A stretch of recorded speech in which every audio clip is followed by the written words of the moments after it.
All right.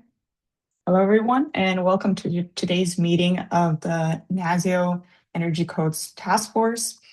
Today's session will be on Energy Codes 101, and it'll provide an introduction to all things energy codes, including energy code development and compliance pathways, model and state code development, and energy code cost effectiveness, among other items. If we haven't met before, my name is Liepa Braciulyte. I'm on the buildings team at NASEO, the National Association of State Energy Officials.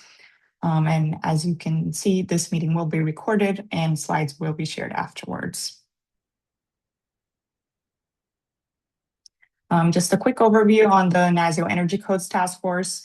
The aim of the Energy Codes Task Force is to facilitate peer-to-peer exchange among state energy offices on energy codes, share information on key markets and challenges related to energy code implementation, provide assistance on development and implementation, and communicate state energy office needs and priorities with federal agencies and code-making bodies when relevant.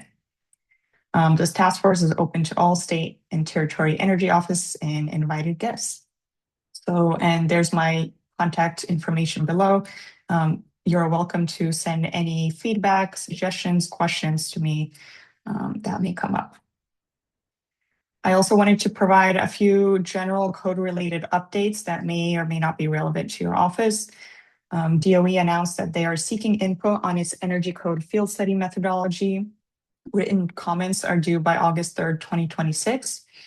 And just looking at their website, there's an excerpt that says that DOE requests feedback on its analysis methodology, data sources, and assumptions. In addition, DOE welcomes a critical examination of how to broadly reduce the cost of new construction and reduce regulatory burden to improve housing affordability and consumer choice.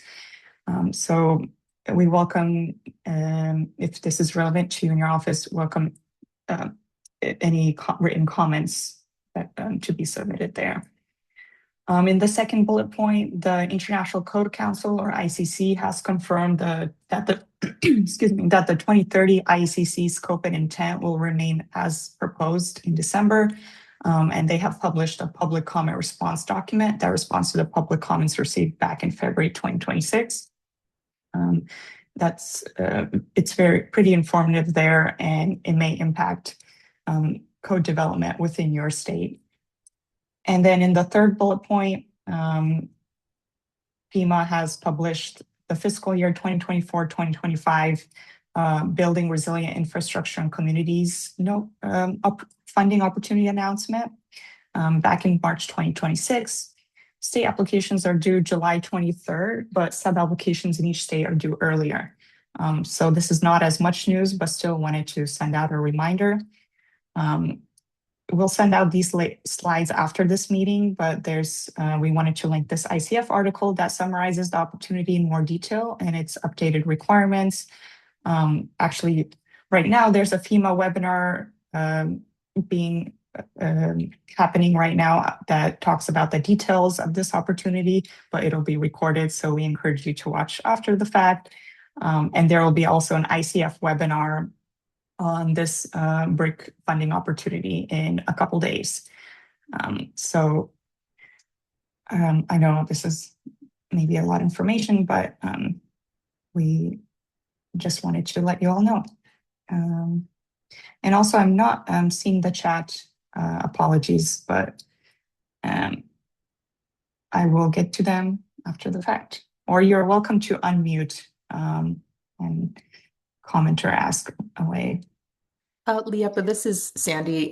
Hey, everybody. So just Sandy at NASEO. I put in the chat, if your state is interested in connecting with other states that might be submitting comments, just let Liepa or me know, and we can help organize another call or at least introductions over email.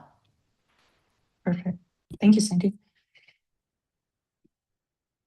All right, and then going back to the main theme of the day, today's speakers are Adam Berry from the Colorado Energy Office, Ian Finlayson from the Massachusetts Department of Energy Resources, and Kim Newcomer from the Pacific Northwest National Laboratory. So the three of them will provide an overview or introduction to Energy Codes 101. And I'll pass on the mic to Adam.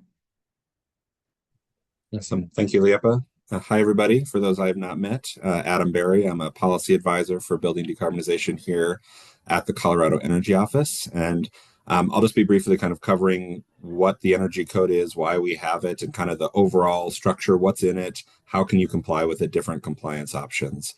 And then we'll turn it over to Ian for some additional content. So next slide. Just starting off very kind of high level, what are energy codes and why do we have them? So generally speaking, energy codes are energy efficiency requirements that apply to both residential and commercial buildings. And they also apply, generally speaking, to new construction and significant or major renovations and additions to existing buildings.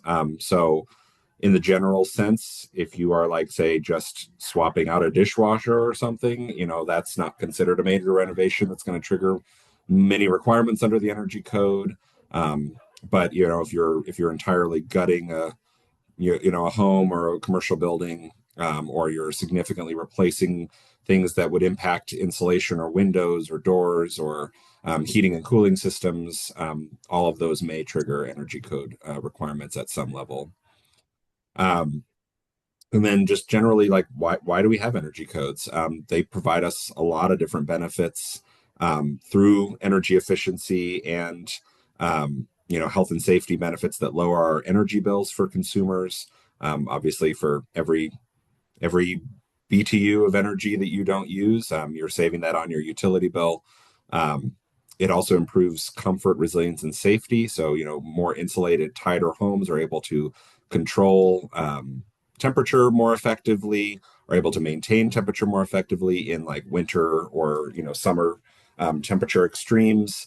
And it also makes it so that your home or building can serve more as like a resource to the utility or to society in some of these extreme situations as well. So there's a lot of comfort, resilience, and safety benefits of compliance with more modern energy codes.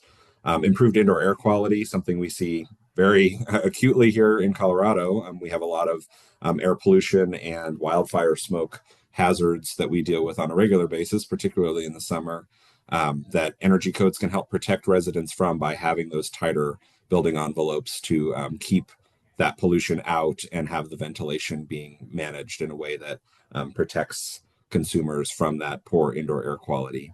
And then finally, again, with any energy use, generally there's some level of emissions associated with that if it's fossil fuel based energy. And so the more you improve your efficiency, the more you reduce your greenhouse gas emissions from those buildings. Next slide. And sorry, I just remembered, sorry to interrupt, Adam. Everyone who's in attendance, maybe you can add in the chat or edit your name to include the state that you're part of. Okay, I'll move on. Thank you. So just as a general overview, Ian and Kim are going to talk a lot more about how states adopt energy codes around the country, but I just wanted to put this image that the Building Technologies Office of the Department of Energy maintains a portal that kind of identifies what their map used to identify specifically what code that jurisdictions had adopted at the state level. Now they've kind of moved to this like code equivalency map, which I like for Colorado a lot better because we were always one of those like grayed out states that it made seem like we don't have any energy codes at all when we do, but they're just adopted locally and not at the state level. And so now this kind of shows a better picture of where states realistically are in their adoption around the country. So you can see it's quite a significant patchwork of different states on different, the equivalent of different energy code levels that really vary from state to state. Next slide. So just talking about kind of what are the energy codes that we see most commonly. So the main one on the residential side and sometimes used on the commercial side as well is the International Energy Conservation Code, developed by the International Code Council. And then the other one is ASHRAE Standard 90.1, which is a commercial standard that applies on the commercial energy side and developed by ASHRAE. Both of these codes are developed on 3-year cycles, but different 3-year cycles. So the IECC, the 2024 version of that is the most recent, although the 2027 IECC should be coming out sometime next year. And then ASHRAE Standard 90.1, I believe the 2025 is the most current edition with the next edition coming out in 2028. There are other codes and standards that are used less commonly. So there's ASHRAE Standard 90.2, which is more of the residentially focused ASHRAE energy standard. And there are some other like kind of sustainability standards, National Green Building Standard, Passive House, a lot of other things that are not necessarily codes themselves, but oftentimes intersect with codes in a lot of ways. And I think Ian will specifically talk about how some of those work in stretch codes a little bit later in the presentation. Next slide.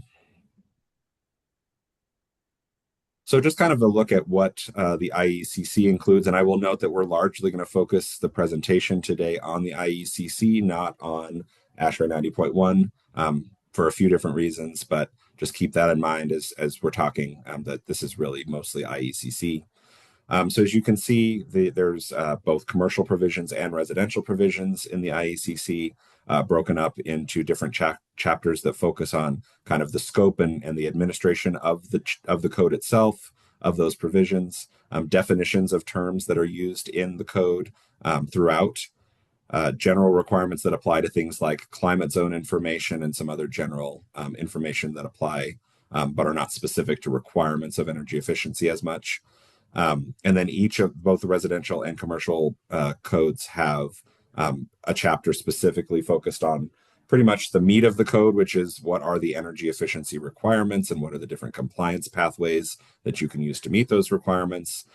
Both sides also have provisions that apply to existing buildings. So I mentioned that the energy code does apply to both new construction and significant renovations. And so a lot of those existing building provisions are going to be applicable for those major renovations, or if you're adding an addition to an existing building. And then Chapter 6 of the code generally just includes like any standards or other codes that are referenced in the code itself to kind of explain specifically which of those and which editions of those standards are being referenced. Next slide. So kind of understanding how the IECC works, we'll mostly focus on those Chapter 4 sections of the code, both on the commercial and the residential side.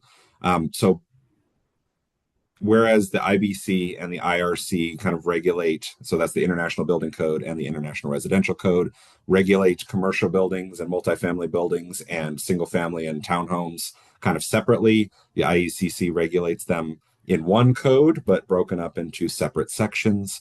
And within each of those sections of the code, the commercial and residential, there are different compliance pathways that developers can choose to comply with. On the commercial side, there is a prescriptive compliance option and a performance compliance option. On the residential side, it's similar, that there's a prescriptive and a modeled performance compliance option, but there's also a third compliance option, which we'll dive into in the next couple of slides, called the Energy Rating Index option. So multiple different ways to comply with the code, and even within those pathways, there are often multiple different ways to comply with the code. So we'll try to break that down a little bit more. Next slide. So kind of talking about the prescriptive pathway, and for the most part, I'm going to try to talk about commercial and residential simultaneously just for the sake of time here, but just noting that there are many distinct differences between the requirements of the commercial code and the residential code, given that commercial buildings and single family and townhome buildings are significantly different. So chapters C402 and R402 of the code generally are going to focus on that building thermal envelope. So things like insulation requirements, window and door efficiency and U factors, air leakage and duct leakage rates and testing, thermal bridging. There's a lot of different things covered in these sections, but essentially anything to do with the exterior envelope surrounding the building. Your chapters C402 and R402 are largely going to cover that. C403 and R403 cover the building mechanical system. So this is anything related to HVAC, essentially. On the commercial side, there's a lot more significant things relating to economizers and fans and all kinds of other things, in addition to what you more typically think of as HVAC in a residential setting. But includes things also like energy recovery. So ERVs and HRV requirements are included in this section. Things relating to appliance efficiency and any kind of controls that may apply to any of these HVAC systems. C404 is separated out from C403 in the commercial code for the service water heating requirements. It's included in R403 in the residential side. So R403 covers both HVAC and water heating, whereas C403 is only HVAC and other mechanical systems, and C404 is water heating. But these are just requirements around water heating and piping and all kinds of requirements around that and efficiency related to that. C405 and R404 are requirements around lighting efficiency, lighting controls, and any other electrical requirements that are specific to the energy code, noting that these are not necessarily telling you how to do things that the National Electrical Code will govern, but essentially mandating specific requirements on the electrical side that you must have relating to energy systems. And then finally, within the prescriptive pathway, you have C406 and R408, which are these additional efficiency requirements sections. In the later editions, the most recent editions of the Energy Code, those have become credit-based additional efficiency requirements. In previous editions of the code, they have been additional efficiency packages or options that you had to choose from. So it's kind of evolved as to how that section works over the last few code cycles. But just noting that in general, these are additional measures or credits that you have to achieve in addition to the prescriptive requirements of all of those sections above. And in general, the prescriptive pathway of the code requires compliance with all of these different items. This is essentially just a long checklist of if you meet all of these requirements, can check them all off, can verify them in ComCheck, then you comply with the code. So that's one compliance option. And then next slide. Another compliance option is the simulated performance pathway. So basically, this is a more comprehensive option that relies on energy modeling rather than following that prescriptive checklist that we just talked about on the last slide. Essentially, this involves comparing the actual building that you are designing, which is dubbed in the IECC as the proposed design, to a standard baseline, which is called the standard reference design. And you're essentially modeling the savings achieved in the actual design relative to that baseline.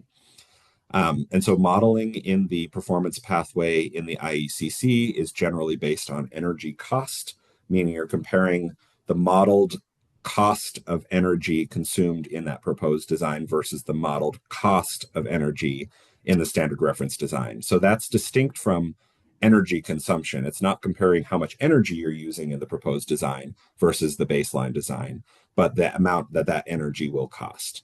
And so I've just noted here that a number of states and local governments in recent years have moved away from the energy cost modeling approach to focus exclusively on energy use, so modeling the actual energy consumption of the building relative to that reference design. And I think one of the biggest highlights of this pathway is that it is far more flexible than the prescriptive path, so that there are some prescriptive requirements and backstops that you have to meet in order to comply with the performance code. So you can't, for instance, dial back all of the building thermal envelope requirements so far that they are essentially ineffective. But you have a lot of flexibility and trade-offs for things where it's like, if there's a particular requirement that is really challenging for your particular project to meet, then there are opportunities to potentially reduce that requirement if you can make up the energy savings or energy cost savings elsewhere in the design. So essentially, you are given a lot more flexibility in what is required and what kind of trade-offs you can make. Next slide. And then there's this energy rating index pathway, which is applicable only in the residential code. It is another performance-based option that is distinct from the simulated building performance. So whereas the simulated building performance is essentially requiring a comparison between a baseline design and an actual design of similar construction, the rating that is required for the energy rating index is pegged to a particular design relative to the 2006 IECC. So basically that rating system is based around that, and the rating is designed to go from 0 to 100-ish So where a 100 on that scale is that baseline, designed home to the 2006 IECC. A 0 means that you have net zero site energy use. And you can also go above 100. So a score above 100 means that it's less energy efficient than that home built to the 2006 IECC. And you can also go below 0, which means that it's actually an energy net positive home. You're generating more on-site renewable energy or on-site energy than you are consuming in that home.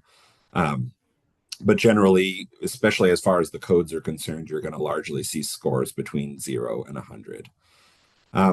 Just acknowledging that the ERI pathway and methodology is very similar to ResNet's home energy rating system, or HERS rating, if you're familiar with that. It is based on the same standard, same ResNet standard. However, there can be some relatively minor variations between ERI and HERS, but you can largely think about them as kind of the same thing. The way the code works is it sets a specific required ERI rating that a home must achieve in order to comply with the code. So these are all climate zone specific. So you might see in the code that for the 2021 IECC, you have to achieve a 55 ERI score in climate zone 5. And so all of the design and modeling is around trying to achieve that ERI score of 55 based on the methodology. And then ultimately, an energy rater will evaluate the construction of the home and evaluate whether or not all of those design criteria targeted to hit that ERI of a 55 are actually met in the home. If all of those things comply, then essentially the home is certified at that rating, and that can be used to demonstrate code compliance. And then similar to simulated building performance, this pathway is also quite flexible in comparison to the prescriptive path, having some of those prescriptive and requirements and backstops, but largely speaking, much more flexible. Next slide. And I think, Liepa, at this point, I don't know if we wanted to just briefly show folks kind of the online energy code. So just can share my screen really quick. Sure. We can look at the digital code. So for those who have not played around with digital codes on the ICC website, every code has its kind of two pieces. One of them is a physical code book that you can order through the ICC that includes all of the requirements in the code. And the other is this digital code that is available online. There is a free read-only version, but there's also a more robust and user-friendly version that is available through a paid subscription. So you can at least read the code without paying anything, but doing anything more than that is pretty difficult without having a paid subscription. And so you kind of saw on one of my slides the outline of the chapters in the code. You will see that those are all kind of on the left here, starting with commercial provisions, all of the particular chapters from the commercial provisions. And then one thing you didn't see on my slide is that there are also a number of appendices that are added into the code. The 2024 IECC significantly increased the number of appendices. I think the 2021 code had 3 residential and 3 commercial appendices, and we're somewhere in the neighborhood of like 9 or 10 on either side now here in the 2024 code. But what all of these appendices are intended to be is essentially voluntary adders onto those base code provisions. So the base code provisions are all up here in chapters 1 through 6. And then all of these appendices are something that a jurisdiction or a state could adopt that is supposed to layer on top of the IECC mandatory provisions or replace the IECC mandatory provisions in some form or fashion. So you will kind of see how that works on the commercial side. It looks very similar on the residential side as well, with the main chapters that include mandatory requirements, followed by the appendices. And then kind of within each of these sections, you have these kind of drop-down menus. So you'll see on the residential chapter 4, energy efficiency chapter, there's all of these subsections that I was talking about, where you have the building thermal envelope, HVAC and water heating systems, electrical power systems. You have that simulated building performance compliance option. You have these, the ERI compliance option. There's a tropical climate region compliance path, which admittedly I'm not at all familiar with because I live in Colorado, which is not tropical. And then you have those additional efficiency requirements for that prescriptive pathway of the code. So that's kind of generally the breakdown. And then once you click on these, it will take you in the web page to that particular section of the code. And then you can see all of the specific prescriptive requirements that apply in that section of the code broken down here. And then one of the interesting things that ICC does when they publish the code is that they kind of differentiate the colors of the text. Generally, any black or gray text is going to mean that code provision is essentially exactly the same as it was in the previous edition of the code. Any blue text that you see here is going to mean that it's an amended version of that section from the previous code. So you can see here, for example, R403.1.2 has some language that remains from the 2021 IECC, but the 2024 IECC did some modifications to that language, which is there in blue. And so you'll see that is true throughout all the different sections, that they kind of highlight where the differences are between the current edition and the previous edition of the code. And then there is this kind of code insights button that you can click. As I mentioned, the free version of this basically only gives you access to reading the code on the page. If you want anything that is like a kind of a descriptor or more of an explanation about what this code section means or about how it's changed over time, a lot of that's included in these insights that you have to have a premium subscription for. Likewise, if you want to be able to download like a PDF version or have something where you can copy and paste text out of the code, it also requires the paid subscription version. But at the very least, this online digital code free version can give you a sense for all the content of the code if all you're doing is trying to look up and read about a particular section of the code. So I'm going to go ahead and stop sharing my screen, and I think I will go ahead and pass it over to Ian. Thanks, Adam. We did get one question in the chat, and I don't know if we have time to get to it, but would you show everyone where to find the ComCheck and ResCheck software? Yeah, I'm gonna let Kim do that because that's a PNNL thing. So I'll let Kim show. Perfect. All right. Thank you, Adam. So, okay, hi everyone. I'm Ian Finlayson with the Energy Office in Massachusetts.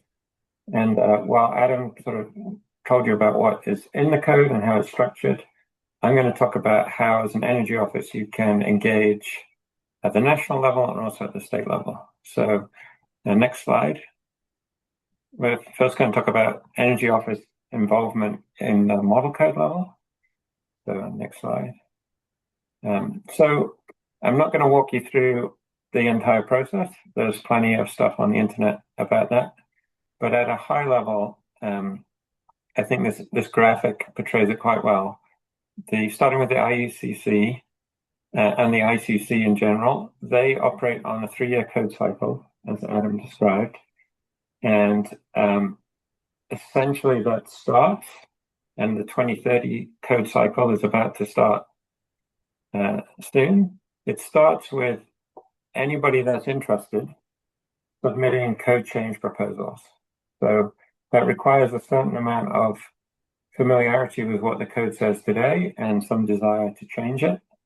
And so state energy officers have been involved. More commonly, there are code consultants that operate at the national level, and then trade associations representing different industries.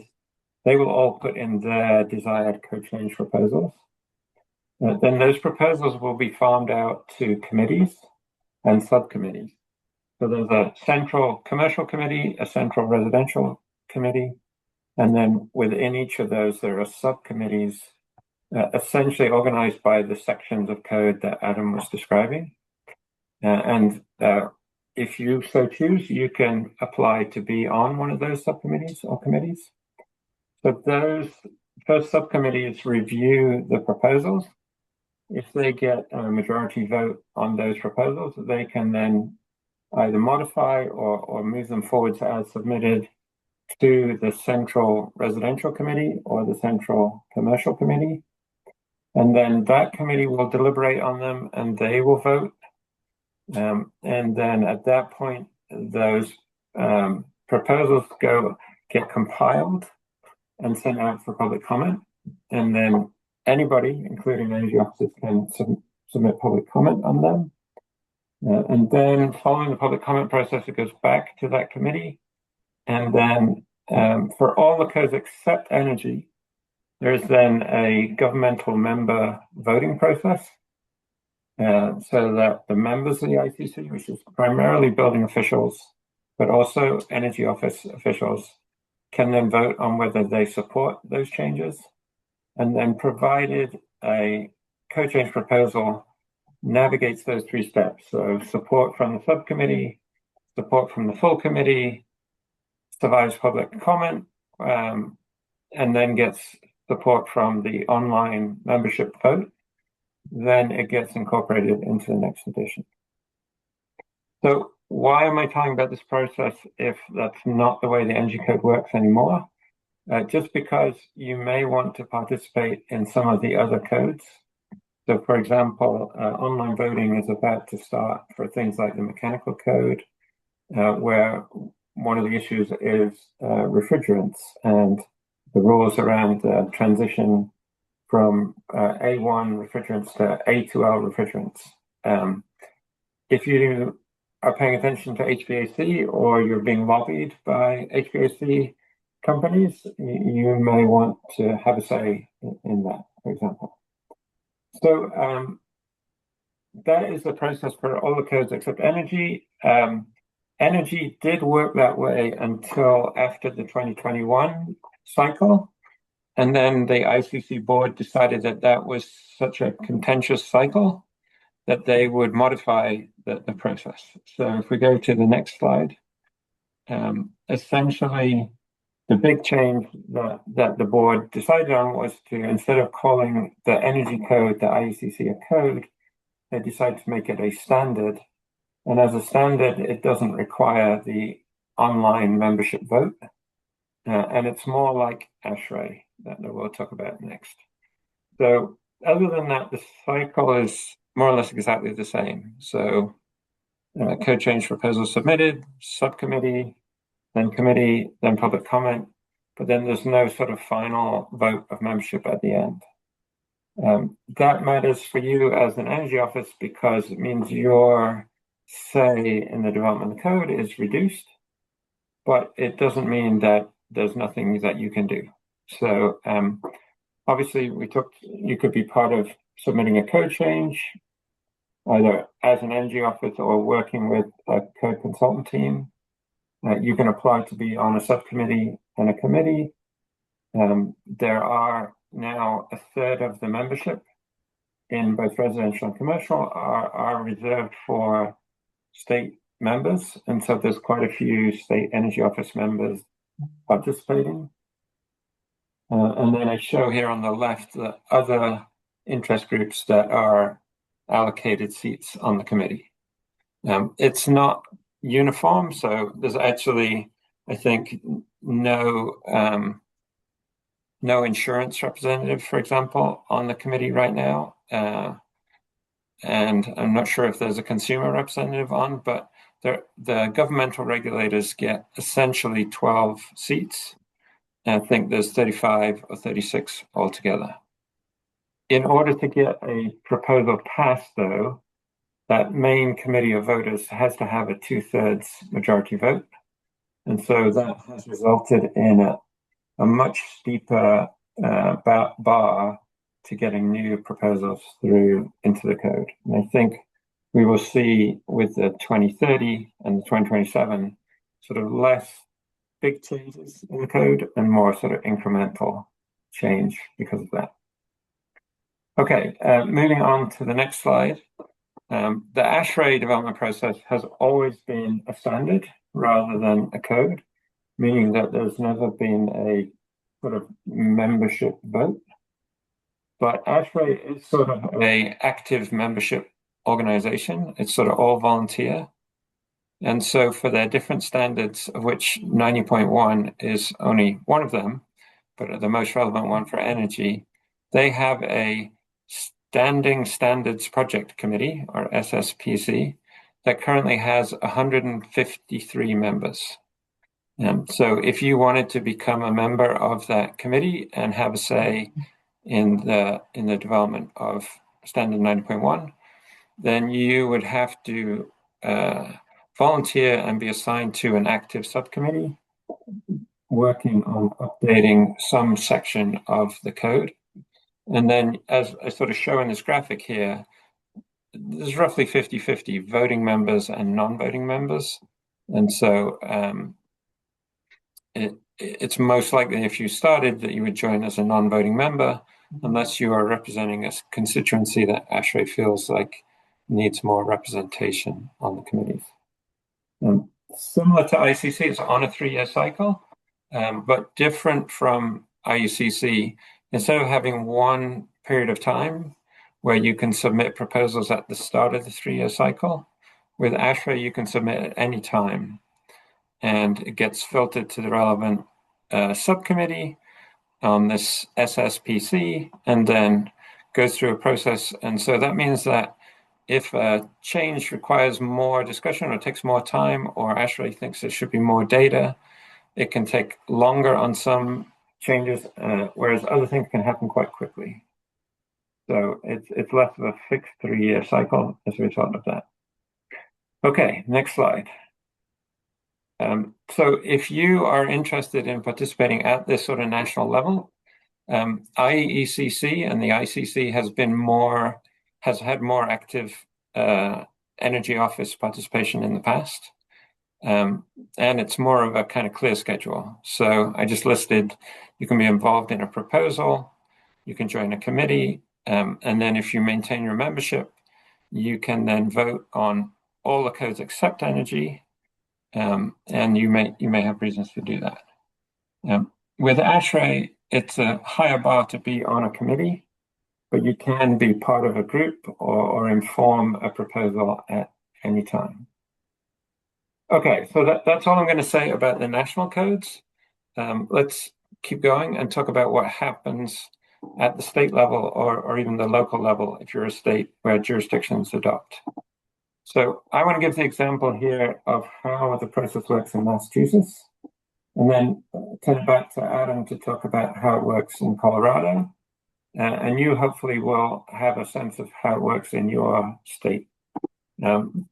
But essentially, there are different, usually legislative requirements at the state level about what authority the state has versus the other jurisdictions. So the town, the city, the county. So in Massachusetts, we're referred to as a min-max energy code state. That means that at the state level, we determine what the minimum energy code is, and also that's the maximum energy code. So if you are a city like Boston, you don't really get to decide your energy code. You have to follow what the state decides for you. That is sort of set up for us in legislation that was really most notably updated in 2008. And essentially it says that we, as the Energy Office in Massachusetts, have to adopt the most recent version of the IECC. We do that through an independent board here in Massachusetts that then has to consult with our Energy Office on the changes. And we do it on a 3-year cycle because the IECC is on a 3-year cycle. So right now, today, we're working on adoption of the 2024 version, hence the graphic here, but it's likely to take us until 2028 before that code is what's enforced in the field. So I'm wondering if I can pause there and bring in Adam again to talk about what state adoption looks like in Colorado. Sure. Here, I'll move to slides. Yeah, and then we can go back a couple of slides after. Yeah, so in Colorado, we are known as a home rule state, meaning that the state largely does not have authority or role in setting building or energy codes at the local level. I'm going to say we're kind of a home rule but or and or something, some sort of clarifier that there are states out there that are truly fully home rule and that the state has no involvement. The local governments can do whatever they want when it comes to adoption of building and energy codes. Colorado was like that essentially until 2019. And in 2019, our state legislature passed a new law that essentially established a minimum energy code that local governments must adopt, but kind of with the caveat that local governments only have to adopt that minimum energy code when they choose to advance their own locally adopted building codes. So let's say, for example, you have a jurisdiction, either a county or a municipality that's on the 2015 building and energy codes. If they want to stay on the 2015 building and energy codes and not advance their code at all forward, they are allowed to do that under our state law. However, if they choose to say adopt the 2021 building codes and the 2021 mechanical code and residential code, they are also then required to adopt our minimal state mandated minimum energy code, which I think, similar to the way Ian described, is decided and developed by an independent board that the Energy Office kind of helps facilitate and participates in. And essentially, those jurisdictions, as they are adopting those new codes, must adopt that board mandated energy code. And so I just kind of put a map there on the right side of Colorado's counties, and the municipalities are on there too, but they're harder to see. You can see there's quite a variation, even still, 7 years after that law was passed, in terms of what code has been adopted in what county and what municipality. We have all the grayed out counties, or counties that don't have building codes at all of any kind. And then, some of the ones that have color in them, the darker the color generally means the older the energy code that they have. And so even though we kind of have this state law that requires them to keep up with the energy codes when they advance their building codes, some jurisdictions either don't advance their building codes very often. Some don't do it, more than every 9 or 12 years. And so for many of those, this state law hasn't even really kicked into effect them yet. And then others choose to do it as frequently as every 3 years, regularly, like Massachusetts is required to do. And so you kind of will always have a little bit of this patchwork of energy codes that are adopted in Colorado, but the state level influence and law is attempting to try to create a bit more consolidation around a consistent set of energy codes in the state, as opposed to just truly the Wild West of to each their own. So if you had seen this map 5 years ago, it actually, believe it or not, was a lot more disparate than it is today. It has consolidated considerably since then. But yeah, so that's how it works in Colorado, kind of a bit of the opposite end of the spectrum from Massachusetts. And then there's a lot of states in between, as Ian said, that every state kind of does it just a little bit differently. But that's how Colorado works. Okay, if we can go back just a couple of slides. So once you've figured out sorry, not this slide, then the next one. This one. Once you've figured out that who's responsible for adopting a code, if you at the state level have that authority, then you don't have to take the model code and just adopt it as is. In fact, most states will modify in one way or another. So I'm just throwing up here like our Energy Advisory Committee that works with our board that will ultimately adopt this code has decided that these are the key areas where we want to modify the 2024 code. And then if we go to the next slide, a lot of what we find we're doing these days with the IUCC in particular is simplifying code language. So I've been doing this for a while, and the code book is maybe 3 times as thick now as when I started doing energy code work. And so we're looking to take about 80 pages out of the 2024 IUCC with amendments. And we do that for a number of reasons, but we do find that building officials consistently say that they feel like the energy code is getting more complicated and they like simpler, clearer codes. And so this is just an example of one of our proposals. The R408 section is one of the sections that's ballooned the most. Okay, let's go forwards I think we have to skip 2 slides now.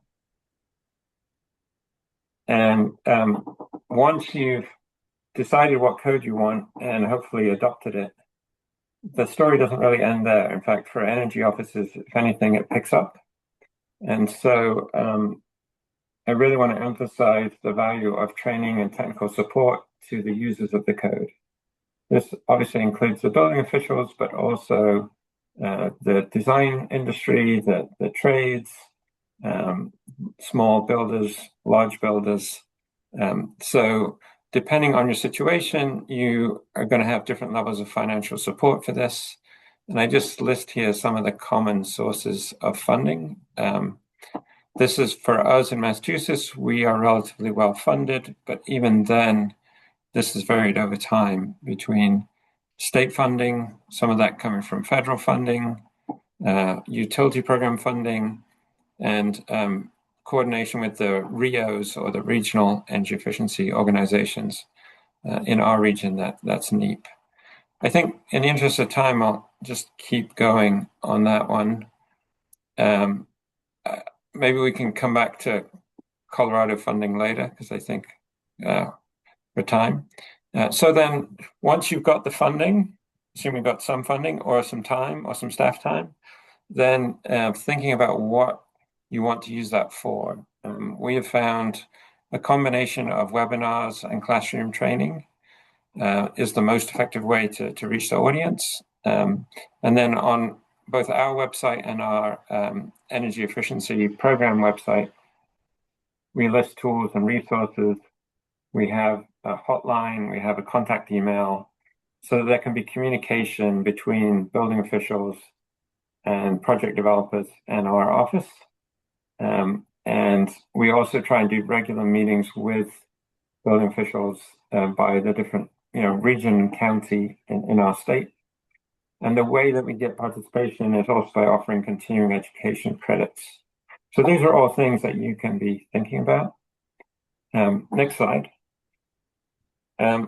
If that is not enough, if just adopting the model code is not meeting your goals and policy needs as an energy office, then we are big advocates of embellishing further. So what we call the stretch code in Massachusetts, it's also called the reach code in other parts of the country, is sort of, there's nothing stopping you as a state from going beyond and stepping outside of that model code environment. And so I'm just illustrating here how we've grown that over time in Massachusetts. So we have our base code, which is an option for communities. Then we have a stretch code, which we amend fairly significantly to improve mostly the thermal envelope of buildings. And then we have most recently a specialized code. Some states might call this a sort of net zero code, which also incorporates electrification. Other states have sort of started getting into this space, particularly as the IECC has kind of stalled in progress on energy-related matters. So if you keep going on the next slide, you'll see that we are now a majority non-IECC code state. Over time, in the 2 shades of blue here, most of the cities and towns in our state have actually moved off of that base code. That process takes time, and you may have some communities that are really keen to do this and some that have no interest. And with that, I think we should give him the remaining time. Thank you, Ian. Thanks, Ian.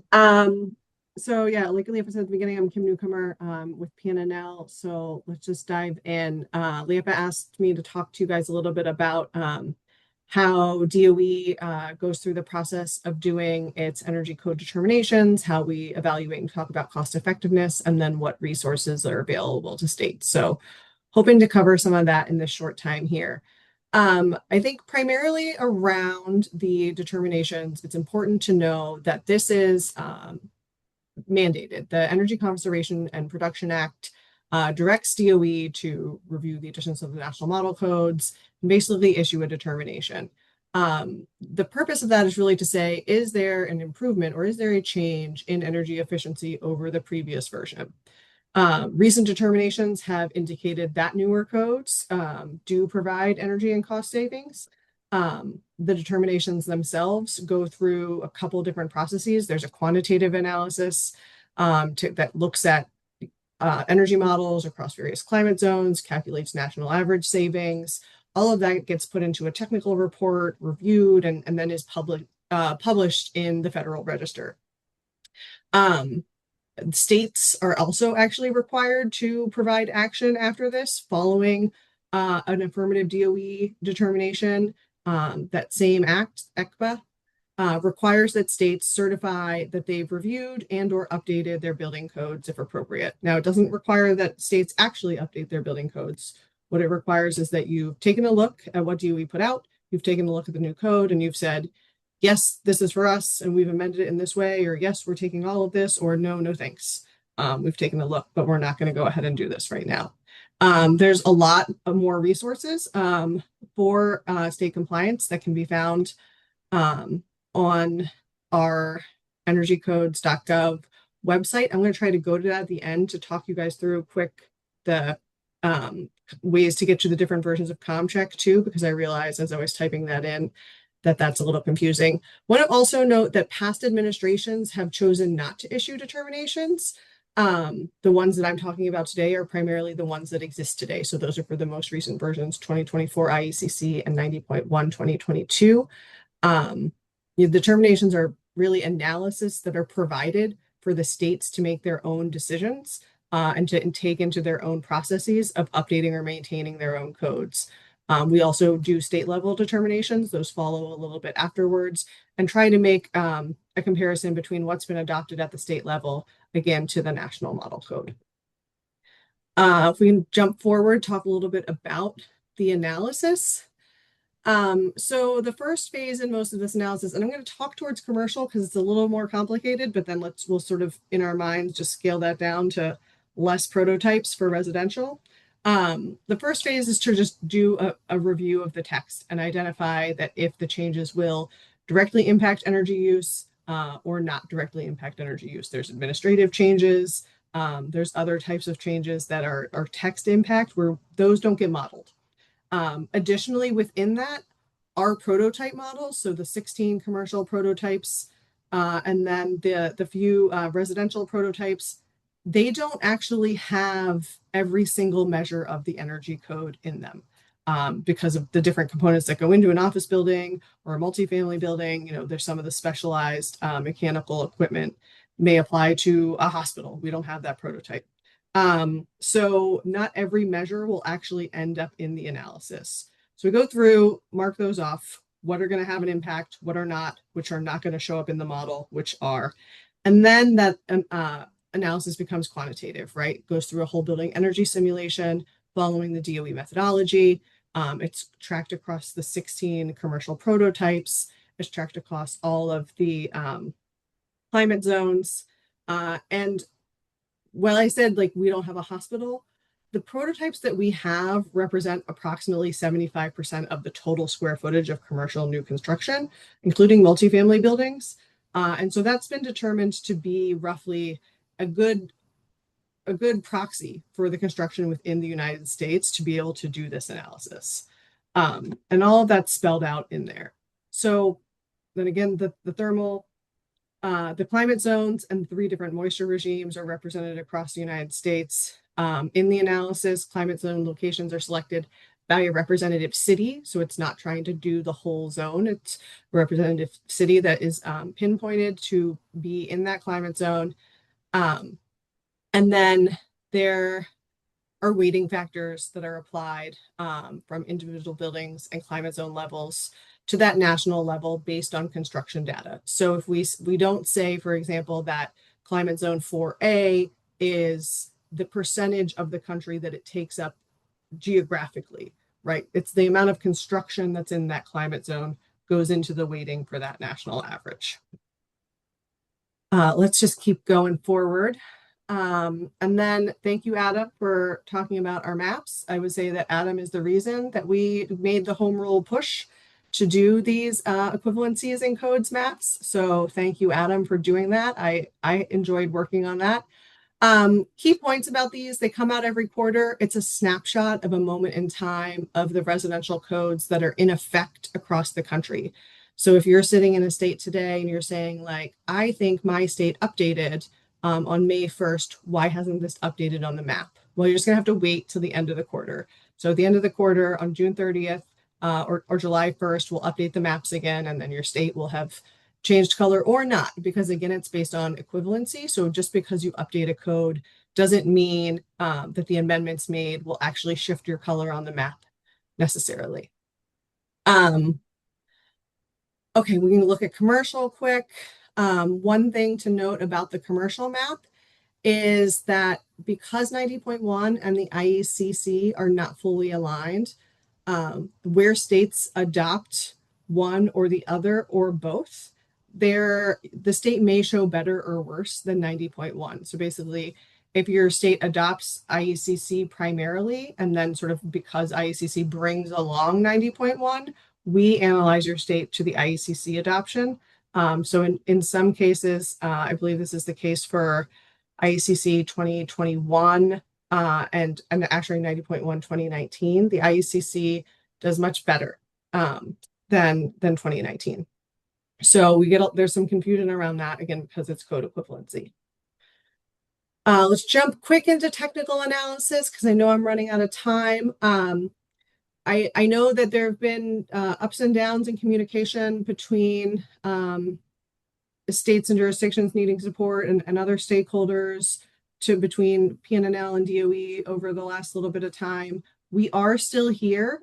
We still offer a suite of services and resources that you should be able to take advantage of to address questions around your energy code. Our objective is really to ensure readily available technical analysis and assistance to states and municipalities. So if you have a question or you have something that you need, please feel free to reach out to me. We'll get you pointed in the right direction. I'll walk you through the approval process with DOE and make sure that we can, try to get you what you need in a timely manner. I do want to emphasize that as Liepa has mentioned, the RFI is out. So we are shifting towards recognizing a greater impact of first costs and construction costs right now. So if you've seen a PNNL report before and you were to see one in the future, they're not going to look identical. They'll have a lot of the same information on them, but there are a lot of things at play. Producer cost index has outpaced the consumer price index. Basically, construction costs have outpaced everything the last several years. We've been using cost data that has historically been a little bit older, and so we're taking a look and making sure that all of that's being revisited to make sure that that data set and the reasons that those were chosen still make sense with the current economic parameters. And so, wanting to make sure that all of that is still valuable to you all and to other folks where we're providing that economic analysis. Jump forward one more, Liepa. We offer trainings and resources on our online training platform. I'm going to see if I can grab the actual link to that and drop it in here quick. But that is available to anyone who wants to sign up and access that. I'm not going to be able to find that as fast as I would think, which is I can also share after. On me. Okay. Yeah, no worries. And then last one, check tools. And here, Liepa, I may grab the screen from you if I can. Well, if I can really quickly. And so just because this came up. So how you get to RegCheck and ComCheck, you can always default to getting to energycodes.gov. That's our primary landing page. And then you see the RFI is here. ComCheck and RegCheck always take a prominent place on the page. So the tricky thing right now, the reason I'm sharing this is the tricky thing in getting into ComCheck is you can find all of the old ComCheck versions, and I don't know if this is going to instantly log me in, which sometimes it does. Okay, so I click there. This is the new ComCheck web. It may not even have a link on this page right now to the old ComCheck web, but if you were to go and just search ComCheck web, you're likely going to end up on this page, which most of our users do. If you just start ComCheck here, this is taking you to legacy ComCheck. It's still supported, it still works, but most of the better features are getting put into new ComCheck, which is hidden down here. So I encourage you, if you are a frequent ComCheck user, to try the new ComCheck web. I think you're going to like it. I guess I can't guarantee that. Please send all of your complaints to the help desk, not to me. Someone else mans that. But we are also still putting out new versions for states and localities of ComCheck and ResCheck based on their code updates. So if you need one of those, reach out. If you need something else, reach out. And we are still happy to help you guys, especially at the state level where we know this is critical to what you guys do. Great. Thank you so much, Kim, Ian, and Adam. I know we're over time. If anyone needs to jump off, please be my guest. But if there's any questions, feel free to either add them in the chat, unmute yourself, and if we don't get to them today, we can also follow up.